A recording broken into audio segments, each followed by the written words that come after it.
Hello and welcome to Benny Babbles, the podcast with me, Geraint Rhys Benney. And tonight we have the one and only Mr. Dorian Holmes. How are we, Doz? All right. Yeah, all good. All good. All Lovely. good? And how the devil are you? Oh, well, I feel a bit overdressed. Yeah. Get him out. You did say you were paying me 15 quid a nipple. So, I mean, you know. Well, I want to get the viewership up, don't I?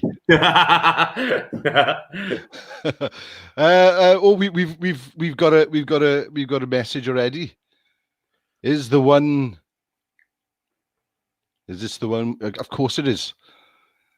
Is the of one Jonathan Evans. Lord Aberdare. It is. Is the one. Is the one. Is the one. Is the one. Thank you for tuning in, Eggy. We got one listener anyway. Hey. Got one listener. How are you, Doz? All right. Yeah, all good. All good. Surprising, you know, with everything going on. It's really, really good. You know, Good. Now, I did notice. I before I forget. Did you match?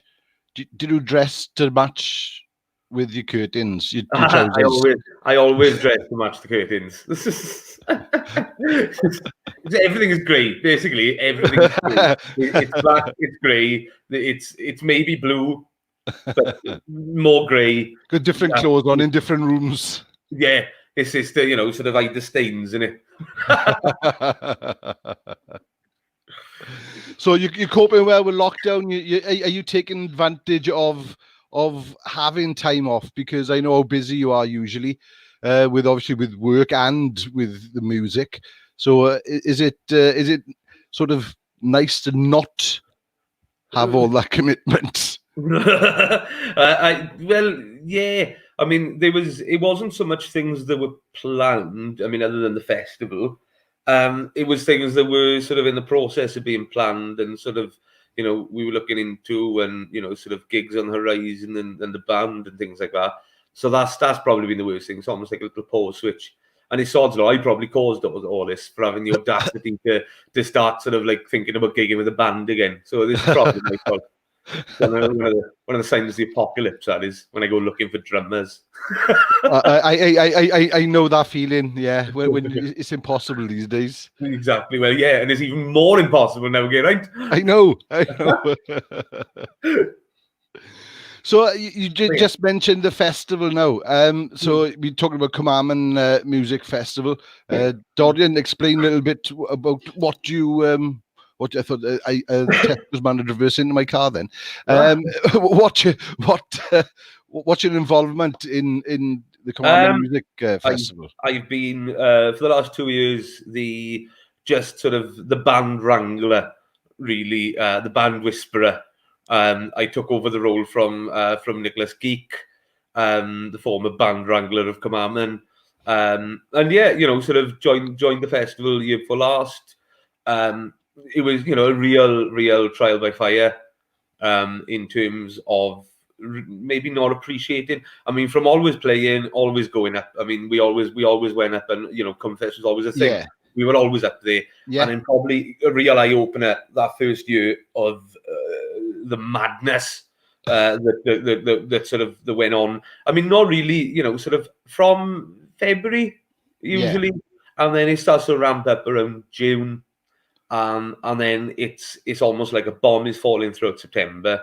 And then what you tend to do, and I did this the last 2 years of the festival now, right? And if there had been if there was going to be something this year, I probably would have done it there as well.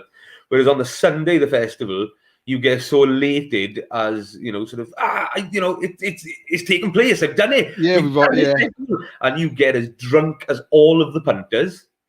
And then you have a phone call on a Monday morning about 10 o'clock off Rob Jenkins saying, come on, we got to go and get all the PAs. Yeah. The life of a rock. That's the rock and roll life, isn't it? That's the life we choose. It's something. Yeah. So it's obviously, with lockdown, festivals are being cancelled, have been cancelled left, right, and centre. Yeah. It is off, or do you think you might be able to do something? I'll be honest. I mean, it's looking like. I mean, it's not. It's certainly not going to happen in terms of its place at the end of September. I don't think we're going to have the full sort of lockdown eased by then. I'll be honest. Yeah. If we do, we will, sort of try and get something together. Obviously, for the pubs in the village, for sort of for the Falcon, for the Ammon Tavern, sort of for the Globe, Chefs on the Top Club, to put something on. But it certainly wouldn't be, the level that it normally is. That it normally is, yeah. We were lucky in a sense, really, that there was a couple of bands in place sort of from last year and that I'd been communicating with, but we hadn't really entered the true sort of negotiation side thing, sort of, which is usually February, and by the end of February you could sort of see what was going on. So we sort of sat back, and here we are. Like you seen into the future and paused. But it's like I know that it's even the big festivals are feeling this. It's well, Reading cancelled today, didn't it? They did, yeah. It's I can't. I think me and Egg were hoping that there'd be the festival that we go to at the end of I think it's September. Yeah, it's run with the same time Between the Trees. And, we played it with the old Moods band. And it's like we went last year, and it's an amazing festival, so relaxed and. Is it in the same place as it has been? Like like a boat, like a natural. You got a shop type thing. Yes. So it's in the forest. It's right in the forest. Yes, Merthyr Mawr, It's a beautiful location in itself, but to have a festival there is it's especially at night, because Between the Trees, obviously, as you know, they got all these light bulbs, and it's surreal, especially when you're walking back to your van at 2:00 in the morning, drunk as a skunk. Yeah. Oh, you saw my face and I forgot I'm on camera. This isn't radio, son. Intense and aliens. But I mean, you sort of live in hope for a bit, don't you? And think, I mean, obviously we had the Donkey Band thing at the start of the year as well. And then Anthony put the band together with us all to play his, absolutely brilliant debut album. Working to design, and of course we did the one gig in Cardiff. I think Friday just gone was supposed to have been the launch gig in Jack's. You know what I mean? And it's almost like everything at the start of the year, which was, yes, come on, we got things happening. I've just sort of dissipated to. Every anticlimax, and it has been really, because we've done the same. We had our album ready to launch, and we've just put it out there now so there was no big fanfare or anything. We thought, well, exactly. We can't get together to do the album, to do the photos we wanted to do or anything. So we've just put it out there, and but I think it's given everyone time to write. Yeah, I mean, that's exactly. It's exactly. I've been doing the same thing, and it's nice, to actually, just spend a bit of time sometimes. Spend a bit longer than maybe you have before.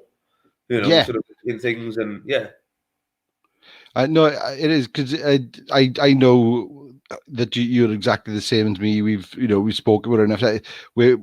If we're not creating, then it brings us down.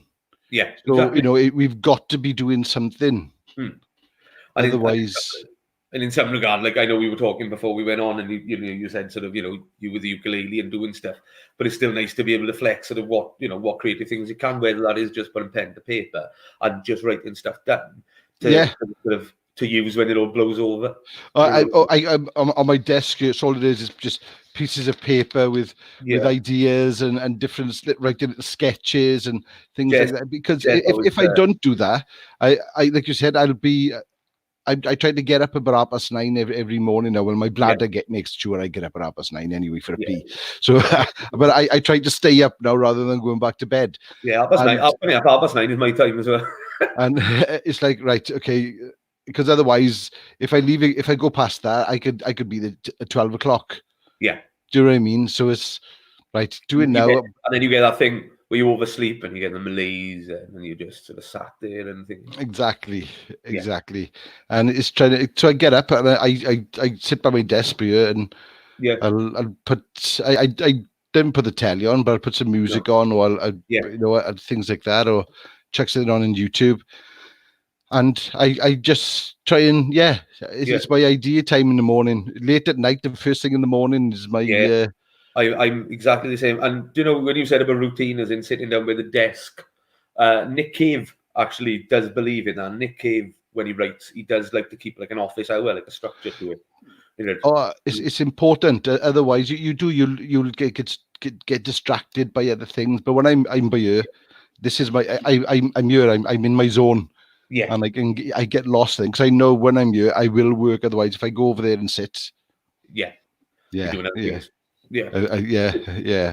Interesting what you say though about sort of like early morning, late night, because I've been writing loads late, and again, it's having maybe the lack of routine or thereof to sort of be able to do that. But I've been noticing I've been writing more things later, and which I never normally have done. Maybe it's got a lot to do with sort of the busyness of our minds, especially in the daytime. We're so busy thing, we haven't got time to think. So when it comes to late at night, because we've got the opportunity at the moment, think, oh, do you know what? I don't really fancy going to bed right now. I usually go to bed this time because I got work in the morning, and you stay up that little bit thing. Yeah. And so you relax, and then those little ideas will just start. Little bits. And it is, because it is just a form of quieting our lives down and being in the now. Because the lifestyle that you lead, and it is hard to just be in the now, because we're always on the go. Yeah. So having this sort of break in our routine, I suppose, is showing us, hang on a minute, you need that break time for you to have your ideas and to. I've always said to Jess that I do like my own company, and I'm quite happy, sort of without, but not all the time, maybe not without being able to just pop out and do something. Do you know what I mean? That's the struggle, and that's probably Well, I said I Emma's lives in the Rhondda, and I haven't seen her for weeks, and it's been like I was I knew deep down it was going to be another 3 weeks. Yeah, I knew, and I was like, but I was trying to keep optimistic. Oh no, perhaps they'll relax. And I know it wasn't going to happen, because it can't. We needed that. We need this extra 3 weeks. Yes, and but it is, and because I just just jumping in the car, go see my mum. Yeah, and just I don't go far, but I only go to work and I come home, and so I'm quite isolated anyway. So but it's the fact that I can't go and do these things. You haven't got any option whatsoever. Yeah. You can't even decide you don't want to do it. Yeah. It is. Yeah. And then you're sort of stuck in. I mean, it has been a real sort of suffer with days. For a couple of weeks, I was really good, and I knew what day it was. And over this the V-Day bank holiday thing, it just went all to pot. And I'll be honest, on Sunday I lived for half the day thinking it was Monday, and for a good portion of that I was thinking, why isn't Jess working? Why is Jess sitting here? Why are we watching films? I was the same on Sunday. I thought it was Monday, but I think it was because of the VE celebrations through me. Because I feel like I felt like it's that day felt like a Saturday, really. We all said that. Did you did you have any sort of nice socially distanced celebrations at your end? There was a few people that were just down the road, and a few people up the road. And they were quite well, they were well behaved and everything. Yeah, but, it was exactly with us. We got our neighbours across the road. A couple of them up, we put the deck chairs outside and we had a drink and it was lovely. And, sort of, I felt there's been a lot of the sort of finger pointing and blame games and all of this. And I can imagine, when people are doing a conga down the street, it's a bit overwhelming, like. But yes, it is. We shouldn't have to feel guilty for essentially, interacting, albeit over about a 10-foot distance. Like. And the thing is, this is new to everyone. Yeah, it's not something that it's new. We haven't got used to it. And it's sort of, there's been so many mixed signals coming from all government bodies. Yeah, that people are scratching their heads, and it's sort of it's. I can understand people and wanting to go back to work. I want to go back to work, and we've got to do whatever it is we've got to get through now. Yeah, and I think we can get through the next 3 weeks, like I said, without this pointing fingers, because not everybody knows the situation. Is it why people are out? Yeah. So, some people are going back for the work. Yeah. Because some people are still working. Do you know what I mean? Because they got no choice. Yeah. For some people, this little excursion into the twilight zone, the way you're feeling, isn't. It's just like normality. Yes, business is normal for them, and it's because we don't see they don't see what's going on in their lives. It's just look at them doing this or doing them, or everyone's sort of overreacted in some sort of way. But it's out of fear, and I can understand. I can understand that. It is that's the emotion, fear, and that's that's where the sort of look at them, they're enjoying themselves, and the anger and And if this hasn't affected somebody in your family, then I suppose you haven't got that connection of it. We've spoken quite a bit because we are right at the top of Glenhavard. I am live from Glenhavard Street tonight, and in some ways we are out of the way completely. And it's lucky we haven't got through traffic. We are isolated, although and maybe in a sense we are living in our own little bubble up here because. We're so far out of the way. You know what I mean? Even though it's not in terms of something like this. It's the distance is everything. You know what I mean? I'd put it this way: I'd feel a lot maybe more nervous about things if I lived where we used to live, in town. In town, And maybe it is that thing, and it's all a combination then of I can walk out the front door. And I'm on Shugs, we're up the mountain, and I've got all this on my doorstep. I haven't got the worries. We haven't got the worries of that thing that some people have got there, where they can't actually go anywhere, and they are trapped, be it in a city or a flat. Oh, I couldn't imagine doing that. Like I said, I'm quite lucky that I got a garden. I know I live in a flat, but I got a garden. Yeah. And I live right on the country park, so my daily exercise is even though that's busy as hell, but I know little paths off that I can go that way to sort of get away from it.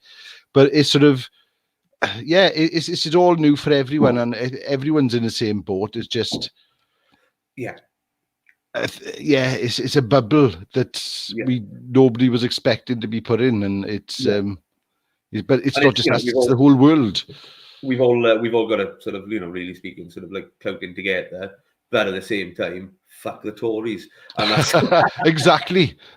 On that note, fuck the Tories. Eggy wants to know, that's wrong. The wrong one. How the feck is Lord Holmes got a signal in Carmarthen? We got right. Vodafone up here are incredibly good, right? I get 4G up the top of the mountain, right? And BT, whether this is an advert now, we get great Wi-Fi at affordable prices. Nick reckons it's because you got 5G up here now. We've been putting all the masts in. We have. They're all worrying about the cities. We've been up Carmarthen for about 2 years putting them in. So let's keep them dead. So you've been we said about being creative and writing. We had a little chat earlier, and you said that you are writing with some new stuff and finishing off the album with the Mahoots, yeah. Yeah, just sort of, I mean, there were a couple of songs, the band that I put together for the first lot of stuff, and we haven't done anything in 2 years, and I think that was a thing that naturally came to an end. Yeah. So I'd started writing some stuff, and it was a bit different, and sort of, it was only going to be originally maybe sort of 2 or 3 songs, and then sort of went now, and it's like it's an album, it's 8 songs. Luckily enough, got Sound, which is a lovely little record label from Swansea, who've done a lot with Donkey as well. That's where the connection is. All right. I've come on board to help me sort of release it and bits of that, So yeah, I've been sort of knuckling down and doing what I can, really. Sort of there are other people involved now, and sort of playing as well, and luckily they are up here as well. But yeah, doing a lot, as I have done with all the mood stuff, really sort of putting down most of the basics myself.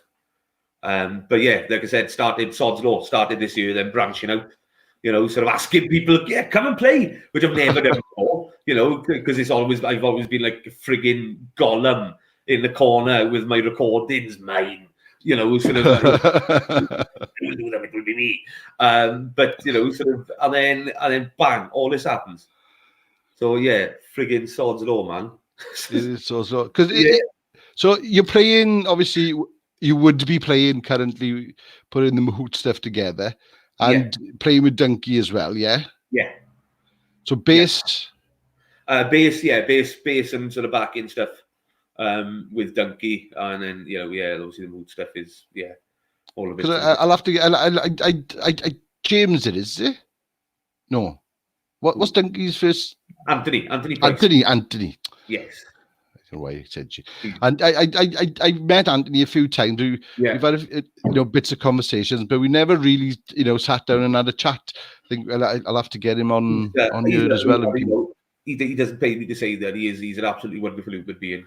He's Anthony, really supportive. Well, as I mean, sort of one of those people, and then as a songwriter. And when you realise that him and Wayne Bassett were putting this frigging project of madness essentially together in the house in Trekennan over the course of like 3 years, it's astounding. I know, Wayne's bedroom. Yeah, and it sounds like the Beach Boys. It's wildly operatic, but yet really personal. And Donkey put everything into it. No, it is. I've viewed it, and the videos. Yeah. That's right. Yeah, quite. And it's really cool because he has got like that all round thing of artistic vision. He has, yeah. It is. It's not just a song. It's in the video. It's art. It is. He's put his art. It's an art project that he's put together, and it's amazing. Fair play. So it's just them two that you'd be playing with. Yeah, pretty much. I mean, like we did the last Clay Statues gig. Oh, I think it was a year ago, either yesterday or the day before. So that's you and Doz. Me and Doz, Doz and Doz shouting. But like, I mean, we did it last year, and we've been sort of on and off now for a couple of years since we like split up and that, and you just naturally sort of grow, just grow apart from it, really. Do you know what I mean? And Doz is having the time of his life now. Obviously with Wager and playing with On Guard as well. And he's married and he's got a daughter now, and that's cool. And that's what he wants to do. And I'm doing my bits and pieces. No doubt. Yeah, we'll probably do a gig at some point. But excuse me. I was just going to say at some point. Yeah. It's a kind of valley thing. I think bands ever really break up, they just have rests. But in terms of writing stuff, it's not really sort of like where the head's at much anymore. And no doubt with Doz, and sort of Doz, Doz, I'm not playing bass much anymore, and Doz isn't playing drums. Yeah. So, but yeah, it's one of those things. It's not like the band splitting up and it's all, oh my god, it's split up. I think we drove back to the gig in Cardiff and just said, see you later. and we haven't talked about a gig, or we haven't talked about it since. So Gig since, like, yeah. Well, I was thinking back the other day about who was I talking to? I was talking to somebody about what was it called? Workhouse Festival. oh Jesus, yeah, bloody hell. And that was that Christ. was the early days. That was, wasn't it? Yeah, That was you and Mavis. That was, wasn't it? Because Statues was 2007. We started, so it would have been Workhouse 2008 and 2009. I think it was 2009. I think was the year in the tent when you had the wrestling mask on. It was it 2008? That was it?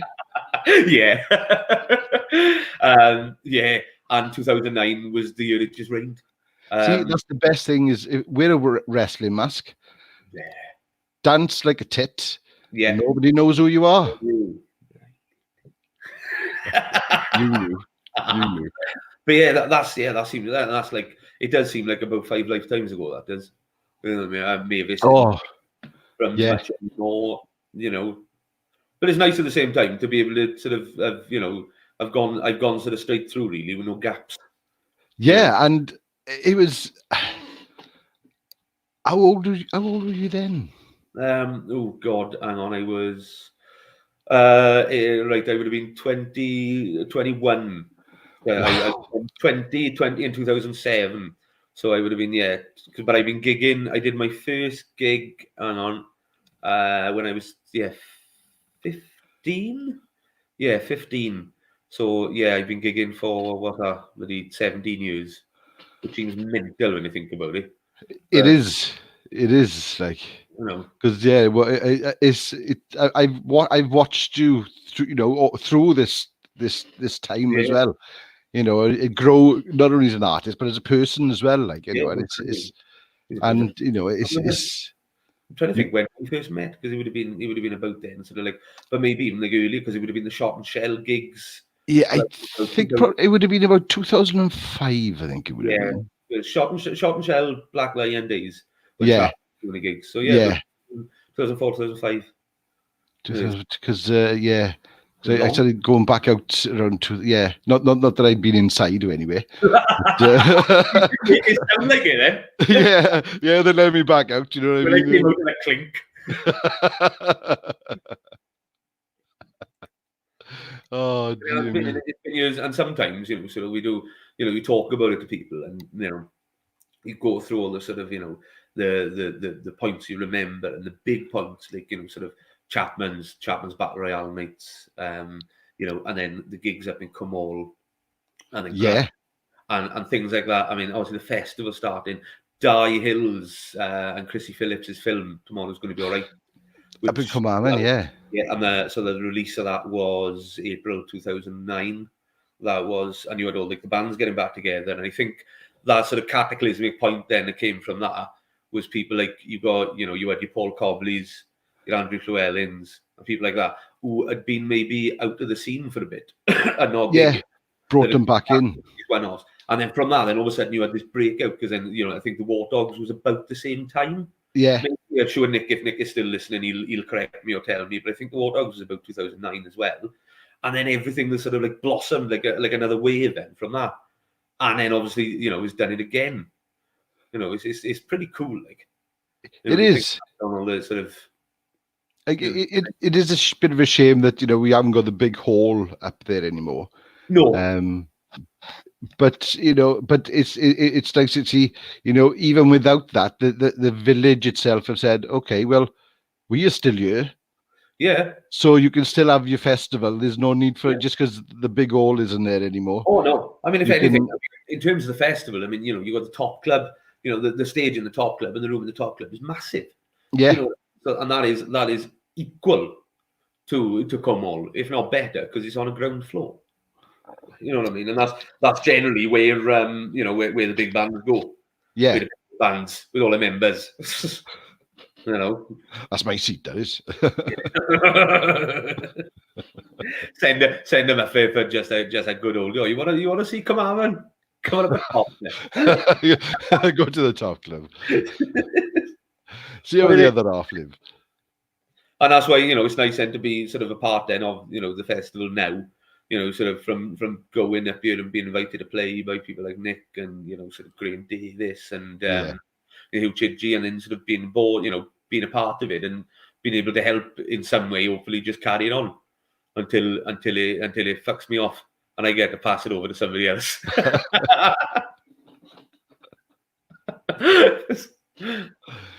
Yeah. So apart from Mahoots, you know, the writing with them and, you know, the stuff you're doing with Donkey, have you got anything else that, you know, that you think, well, I've been wanting to do that for ages and I haven't done it, and you know, I really should, you know, go for it? Not really. I mean, I think I've made a conscious effort to do everything, like try and do everything I want to do under the Mahoots name now. Because do you know what I mean? Yeah.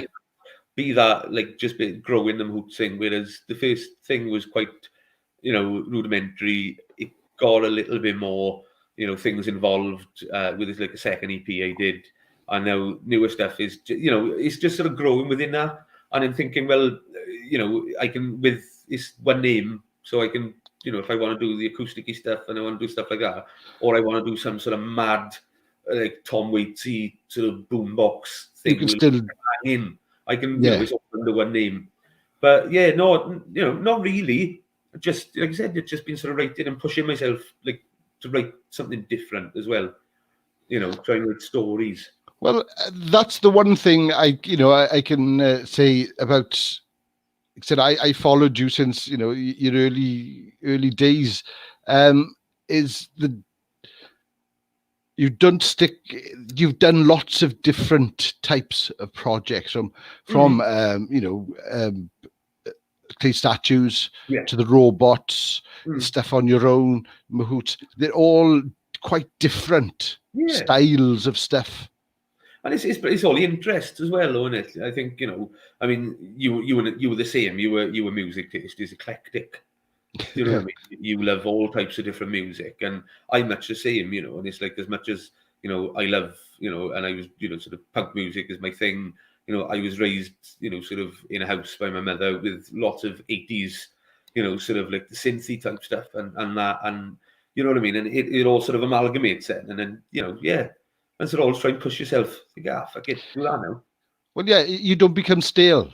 You don't become, because I think that a lot of, you know, it's not a criticism. People, you know, get comfortable in what they do, and if they're doing it well, then why try and fix it? Then it's not broken. Yeah, but exactly.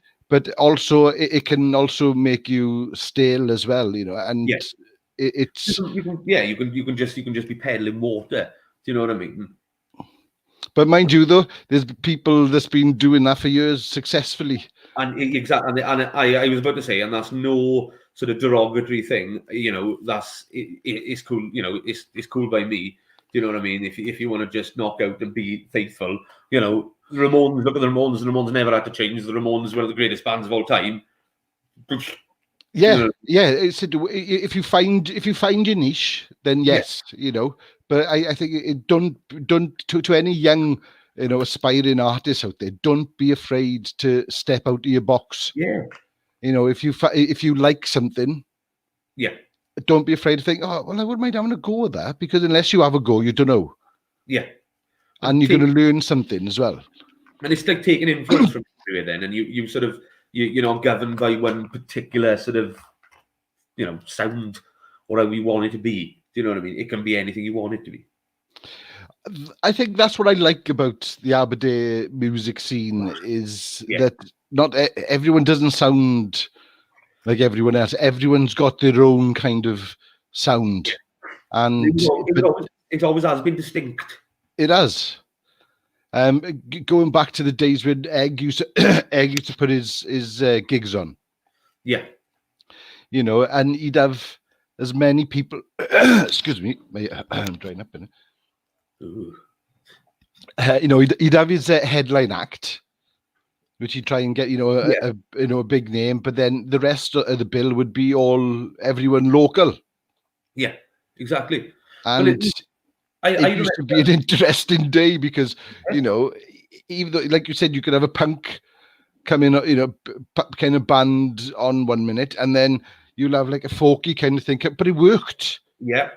It But worked. because we're a bit of a melting pot, didn't we? You know what I mean? We, in terms of, I've had it sort of directed, often towards me. This thing about the Aberdeen music scene is very, sort of inward, and we're very cliquey, which I would never say we are at all.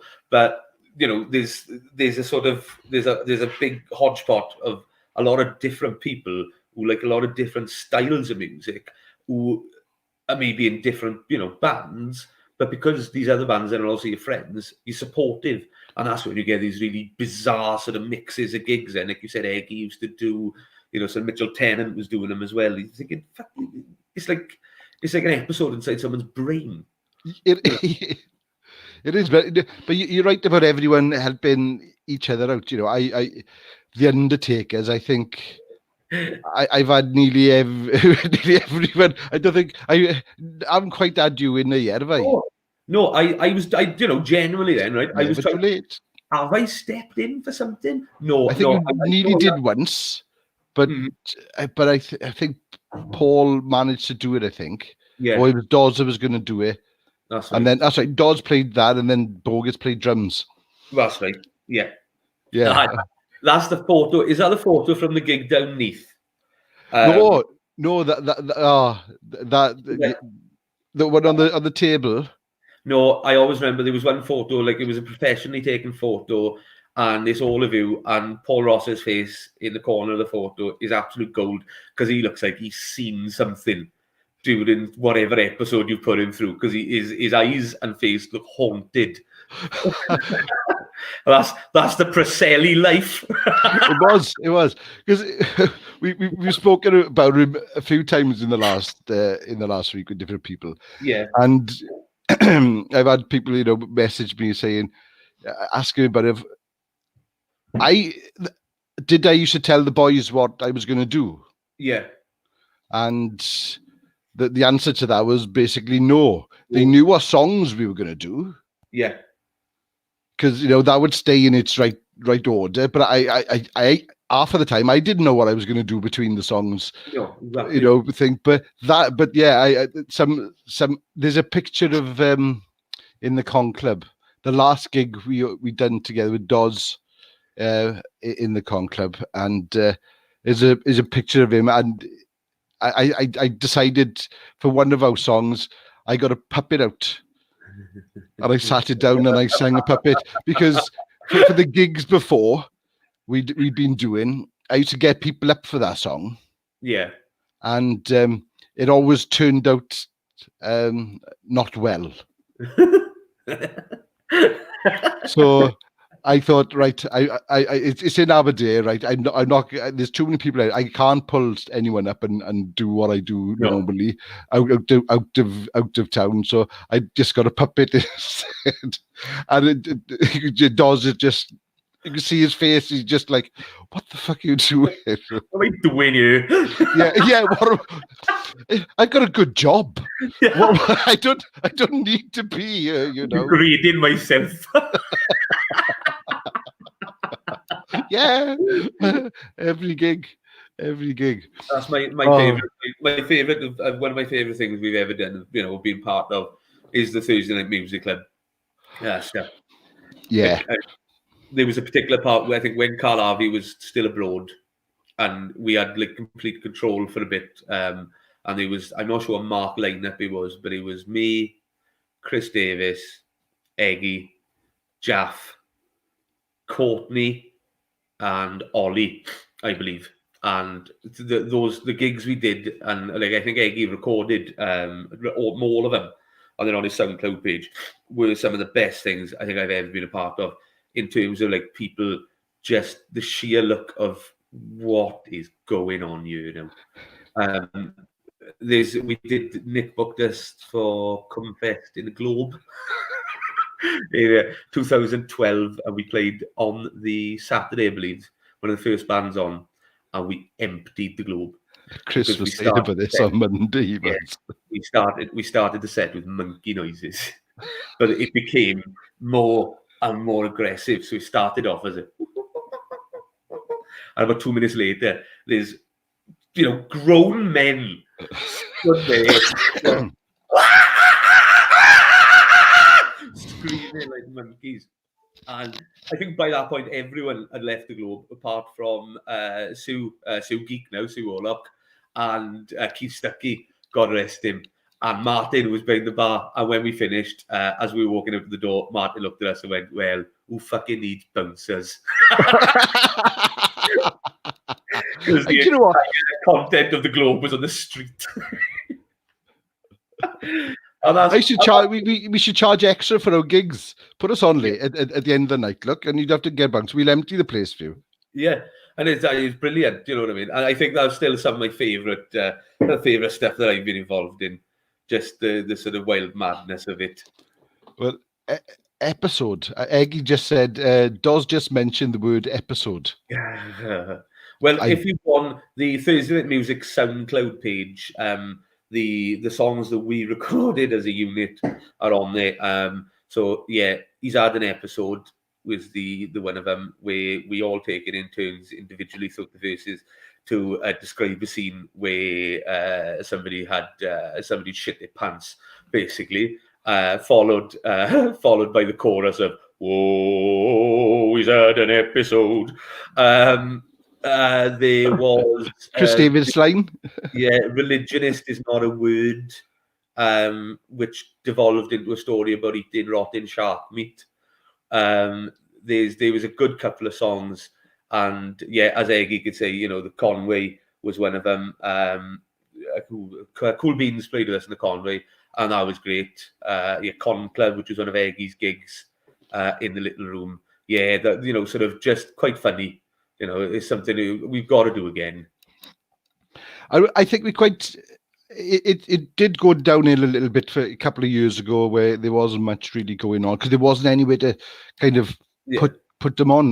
But I think we're quite lucky now to have Jacks in town, and fair play for them. They do an amazing work bringing in, and again making sure the local bands are getting the opportunity to work with big bands. Well, I mean, like Paul Taylor, who sort of owns Jacks, is absolutely great.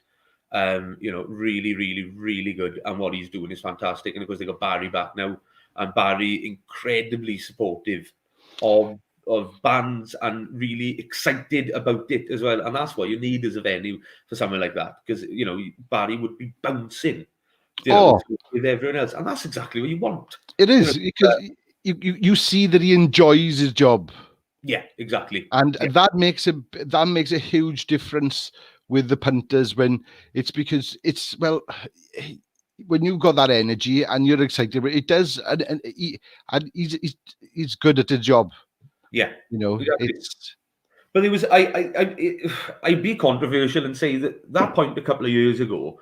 I'm trying to sort of, because there was a point where you had like Mitchell Tennant, like band, like sort of Admission at first, then on Bag, he was in and things like that, sort of his age group, but there didn't seem to be a lot of other younger bands coming out. No. There seemed to be a point where it stagnated a bit. It's gotten a bit better again now, and we've sort of some of the youngsters coming out now are making absolutely incredible music. And they must have been in their bedrooms practicing at that point, because they've come out and they're amazing. They were probably really, really young, because like Shovelface, they were pups. A couple of years ago when they started, they're incredible. The Hostels that were Angry Kid, and again, absolutely fantastic young musicians. And it's it is great because we are all still playing. And especially now, because you've got this, you've got Creek gigging on a regular basis, which used to be reserved for quite special occasions, once every 4 years when Arv was coming back. And now you just get this, you get Creek are playing. Facebook alert, Creek are playing. So what? Yeah, great. And do you know what I mean? And that's fantastic. But it's also nice now to see younger sort of musicians coming about as well. And a little bit of variety. Yeah, as you were saying about Shovelface. Yes. Amazing little band. Little band. Now, I remember Austin, not Austin, Austin's his brother. What's the drum young lad plays the drums? Isn't the drummer Austin? No, his brother's Austin. Okay. Oh, see, Jonathan's going to kill me now. No, I was best man at his mother and father's wedding. So I know part of this, man. I got no part of it. he knows my memories. You've led me down this treacherous interview route. Like being on with Paxman. Yes, I was best man for his parents, his mum and dad, and but they were cool because when they started, and they were doing the covers and they were trying to find that sound, and they found their sound now as this really, really shit hot type sort of like 3-piece, I believe they are, which love a 3-piece punk band, and their stuff is wicked. And then it is, and to see how young they are. Yeah, it's like because what I think 17. I think so. Yeah, 17 now they are, and it's like wow, there's some older bands that are not as tight and as that have been together for years and it's like fair play for you, but like you said, I think what's gone well with them is, like I said, they started off doing covers. They just stuck at it and went through, I think, until they found their own little sound, like. Yeah, and that's the thing, and and they get, and that's always good when you see that as well. With they've obviously Curtis, man. I couldn't think of his name then. Curtis. That's his. Austin and Curtis.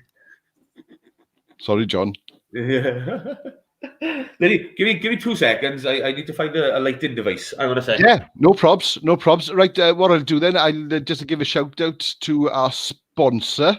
You can see us scrolling at the bottom of the screen here. Benney Babbles is sponsored by the Enhancement Project app. So you can look at that at theenhancementproject.co.uk/app. A full package of enhancement programs designed to aid you on a future of learning and living a happier, more fulfilled life. It's like having a life coach in your pocket. $9.99 a month, folks. Download it on Apple and Amazon. There we are. Professional. Yeah. Properly now. It was like I came in on cue then, wasn't it? It was, yeah. But yeah, so that's it's nice. It's nice to be able to see things still happening. Yes. In the music scene, especially when and no doubt, I mean, Eggy's one of the people that's always said that and James Parr, of course. Sorry, James Parr was a member of the James Parr Superstar. How could I forget? But the abundance of talent within quite a small vicinity is quite sort of bizarre, like, And to see everyone work together as well. Yeah. Because that's the most important thing. Is the supportiveness that you get off everyone. Okay, I do understand there are people that don't feel that they get support, but it's everyone sort of have pulled together. It's a give and take kind of thing. And if you're not a part of a scene, then you can't expect the scene to be a part of what you do, kind of thing. Yeah, I mean, like people like yourself, and sort of who've always been there. Do you know what I mean? Yeah. Who've always sort of been in and around the bands. Sort of like same as me. Before I was in bands, I was around the bands. And, fanboy I was. Yeah, too right. And that's exactly I was, Jesus Christ, I was young. Sort of going to sort of the Shot and Shell, the Black Lion, yeah. Around with the bands. I still do it now. we all do. That's the thing. We all try and it's. I don't know how many pieces of equipment that I got out there somewhere, and I've just gone. Where's that? I had one of them. It's easy to just go and buy a new one, because to try and remember who I've lent it to. Yeah, is like, and then I'll see somebody in Jack's one night, and I'll say, "Oh, I've got your little lamp." I'll pop. I'll say, "Oh, you keep it." I bought another one. I bought another two since then. Funny you should mention this actually. Like me and Jess have been together 5 years, right? And sort of amassed all the musical equipment around. And I don't actually know the whereabouts of my Thunderbird bass, because the bass that I played for years, the sort of where it was like the statue's bass and stuff like that. It was hanging up the shed, like sort of as a trophy on the wall. And the last time I went up the shed, it wasn't on the wall. And I genuinely don't know where it is. And Jess couldn't believe I had another bass that she just hadn't seen. And I was like, yeah, they're out there. They're out there. Just I've got like rabbits. I've got a huge bass amp on my landing. Not mine. My son begs me every week, Dad, can you ask him to come and pick it back up, please? It's been nearly a year now. It's been on my landing. Who did it? It's the boys from the band. It is Dean. Oh. We done a gig in Jack's, and they were having trouble. One of the boys had brought stuff over, but he couldn't take it back. Oh, right, so okay. He said, "Oh, can you? If I leave it here, so can you pick it up in the morning for me?" I went, "Yeah, because I'll come over then on Sunday and pick it up." I was still there. The reason I asked is I was just wondering if you were getting rid of it. That's all. Because oh no, I said to him last week. I said, "You got to pick." He said, "When you?" He said, "I can't now." He said, "Lockdown, innit?" Yeah. Happy New Year. And I got another. I got it's like I think another amp as well that I had off Justin Bynan. Yeah. But then Justin Bynan had borrowed it. I think it's Owen's amp. I think. Right. It actually belongs to Owen's, but Justin Bynan had borrowed it, and then I borrowed it when I was trying to learn bass because I don't know where my bass is either. I haven't got a clue. I lent it out, and I haven't got a clue where it is. Yeah. And it's like. So yeah, and that's in my bedroom in the corner with loads of stuff on top of it. I forgotten about that until I moved stuff around the other day. I thought, what the hell's that? Oh, that's not even mine. And I've had it. Yeah, I've had it for about 5 years. My current gig in acoustic that if you see me doing like a gig on my own acoustic guitar, I don't know who that is. And I'll say that now, and someone will probably own up to it. But when I moved out of Dean Street. To come up here with Jess, sort of moved a lot of my things into like my parents' storage unit. Yeah, so things went. And last year, at some point last year, my mother phoned me up, and my mother said, "Do you want this guitar or what?" Huh? The guitar? I'll bring it up. So he brought it up, and she said, "Do you want it?" I mean, it is yours. And I looked at it, and I thought, it's not mine. It's but then that would be 4 years down the line, and nobody has ever sent me a message or said, "Have you got that guitar of mine?" So I've just got this guitar, and so in a way, I sort of maybe that was the trade-off. Somebody decided to take the Thunderbird then, and there we are. He's had a sort of guitar given to him by goodwill, so I'll just take this. Yeah. No, but it is. I've got. I think I got. I got a what's it called? Tambourine of eggies. Yes. I got things of Cheney. I got. It's just. Yeah. Can I borrow that? I'm doing a thing. Yeah. Okay. And it's because they're not using it. Now, I bought a xylophone years ago. Mm-hmm. Oh, you're talking about 10 years. Yeah. And I took it into work with me. I was pissing about with it.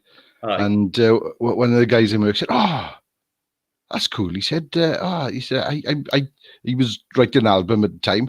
"Oh, can I borrow that off you?" He said, that's the sound I'm looking for. Like, I said, "Yeah, okay, thing." Gone. Yeah. But then he did say to me just before Christmas, he went, "I got something to yours." Yeah. I went, I knew straight away. I was like, "I know." He goes, "How long have I had it?" I said, "About 10 years. He goes, he was moving house, and he came across it, and he was like, "What the hell? What was this?" I remember. Oh my God! Like, I bought this. And I still have that. He said, "I'll bring it in next week," and I still haven't had it. That's brilliant. No, we've got quite a sort of collection, and bass. There's 2 basses here. There's a 6-string bass, I think it's 3 acoustics and 2 electrics. You know what I mean? And it's just sort of bits, and they all just find their way, well, upstairs basically is where they find their way. And then sort of you come across and think, I don't ever recall having this amount of instruments. Where have they all come from, and where have they, Well, I've got a guitar. I got 3 ukuleles. I did have a bass. I used to have drums and other things. I can't play jack shit. Like, that is why I sing. And I don't even do that very well. But I just do it with confidence. Yeah. You're great. You just got loads of little clothes horses now in the house. Yeah. And it's ridiculous. And people come here, like, I got electric guitar. Oh, my daughter's borrowed my guitar. But electric guitar over there as well. And people must come in and think, oh, must be a musical kind of guy, like. Yeah. No, sorry, Lev. I can't play it. Just looks good. It's like I've attempted to play them, but I just got no. I can't remember shit. Like, it's bad enough. I can't remember lyrics. I'm the same. I'm the only man, I think, in existence who's got to have the lyrics to Creedence Clearwater Revival's Bad Moon Rising in front of him whenever he sings it, because I just go to pieces otherwise. But yet, for some reason, I remember all the lyrics to Billy Joel's "We Didn't Start the Fire." Fucking riddle me that. Yeah, honestly, you'll find yourself, like, whether you're in the house or driving in the car or whatever, something come on the radio, and you'll sing it, and you think, how the fuck do I know the words to that? Yeah. You know all the words to the most bizarre songs, and then some of your favourite songs, you just can't. There's a bit. This is why we songwriters, that we like writing our own songs, because if we get it wrong, we can make up new words and say, "Oh no, they knew. I'm just trying something new tonight." You could just play with control then. See? Yeah. It's like, oh no, that wasn't a mistake. I didn't forget the words. I just made shit up. No, that didn't happen. That was planned. We've been practicing like that for weeks. Right, I'd have to leave you in a bit now. Yeah, dude, it'd be great talking to you. Thanks for coming on. Thank you for having me. Oh no, honestly, we'll have to, as the lockdown comes down now.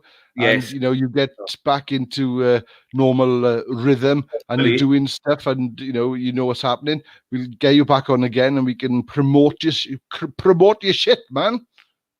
I'll send you over some Mahout stuff anyway. Yeah. So if people want to find Mahouts, where will they find it? We're on Facebook, just Mahouts. There's stuff for sale, which is www.mahouts. Which is mahouts.bandcamp.com. Awesome. Right then. Thank you very much for coming on. Thanks for everyone that's tuned in as well. When am I on next? I don't know when I'm on next. I haven't got anyone else planned yet. Get him up. Thank you very much. Thank you very much, and good night to you all.